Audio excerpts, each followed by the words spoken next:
Hello there. Thanks for watching my views and news. Some news stories for you. Firstly, allegations against Ethiopia. Is Ethiopia providing arms to the rapid support forces? Some arms shipments have been captured on Ethiopia-Sudan border. Fingers are being pointed towards Ethiopian authorities. Secondly, Mike Hammer, a US special envoy to the Horn of Africa, is in Tigray. He had a meeting with Gata Joreda. Thirdly, targeted attacks on Prosperity Party members, local security officials, regional security officials, prisons, prison centers, etc. in the Amhara region. Details for you of a few attacks which have been carried out by Fano fighters in the last 2 to 3 days.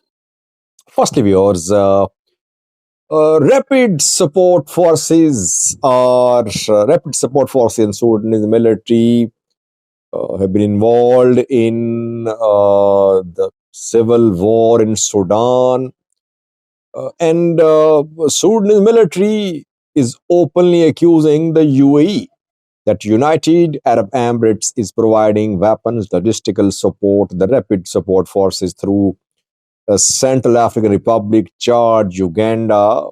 UAE is providing support to rapid support forces.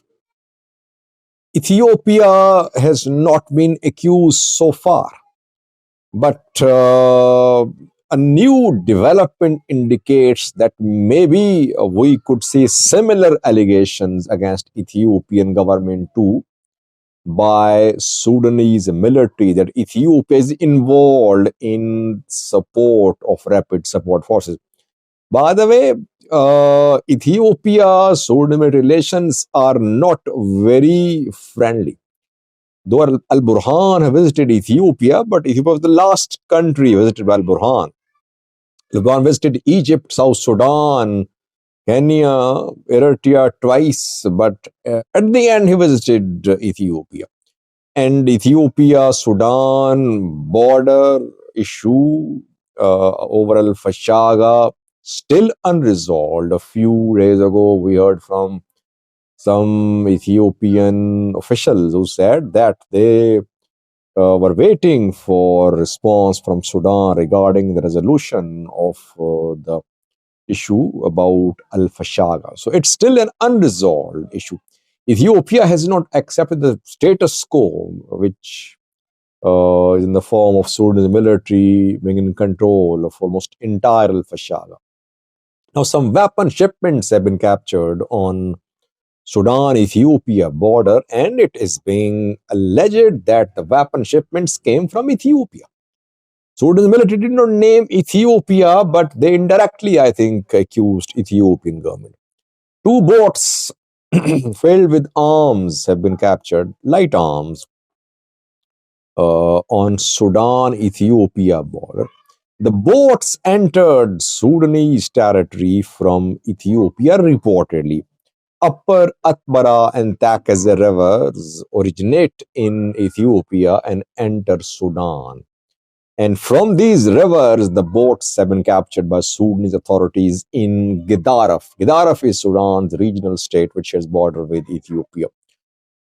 So if boats have been captured in Takaze or Atbara, does it mean that Ethiopia is involved? That is what is being implied by Sudanese authorities. They say that the weapons have been provided by an Arab country, and Arab country used a neighboring country to send this shipment to rapid support forces. Which Arab country? Definitely United Arab Emirates. Saudi Arabia is not backing rapid support forces. UAE is backing RSF. The Sudanese military is basically saying indirectly that Ethiopian territory is being used by the United Arab Emirates. Weapons sent from the UAE to Ethiopia, and then from Ethiopia towards rapid support forces in Sudan. And we have monitored dozens of flights in the past few weeks, last month rather, in Ethiopia. The flights arrived at Harar Mada, Ethiopian Air Force Base from the UAE. The flights maybe were carrying arms. Were the arms meant for Ethiopian military or for rapid support forces?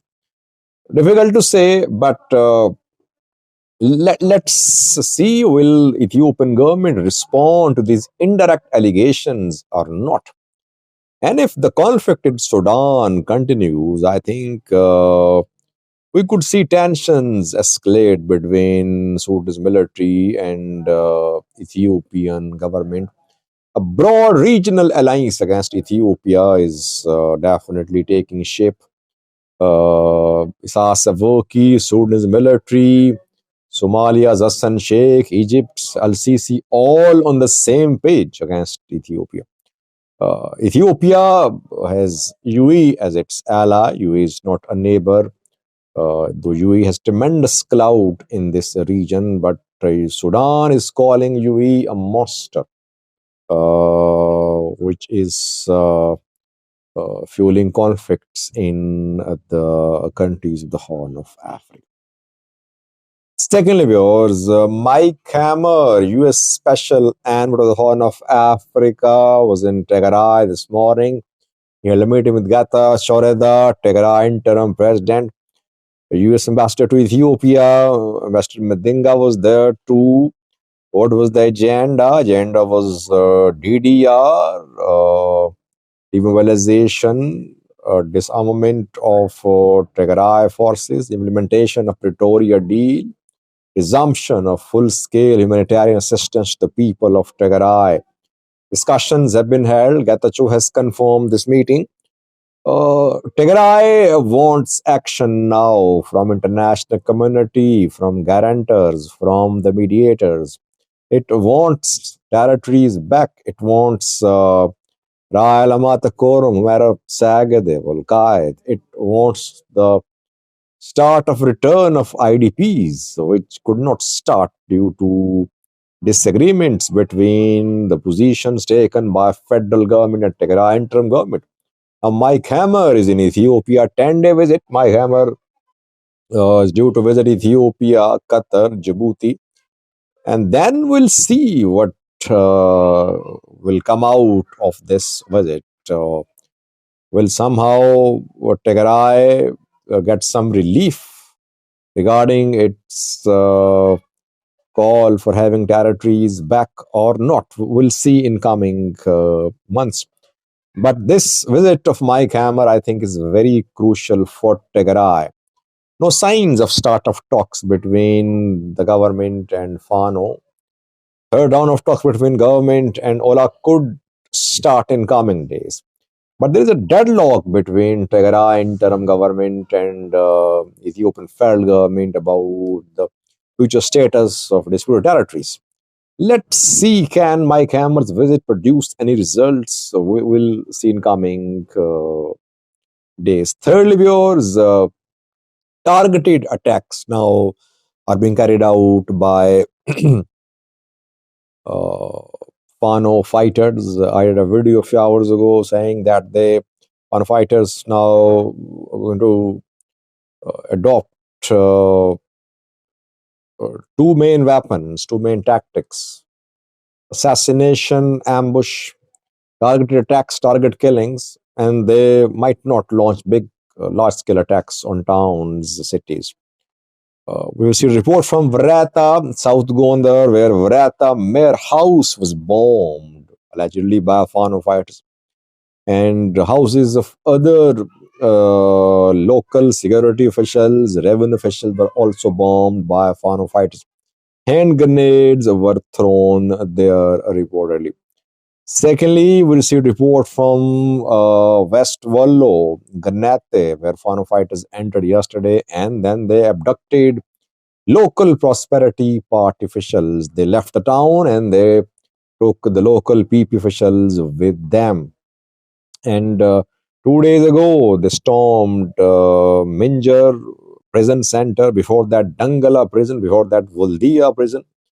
So I think now Fano groups will focus more on this type of attacks, targeted attacks on Prosperity Party members, local security officials, prisons, logistical centers. And they'll try to minimize their losses. They know they're suffering losses and they want to protect from drone strikes.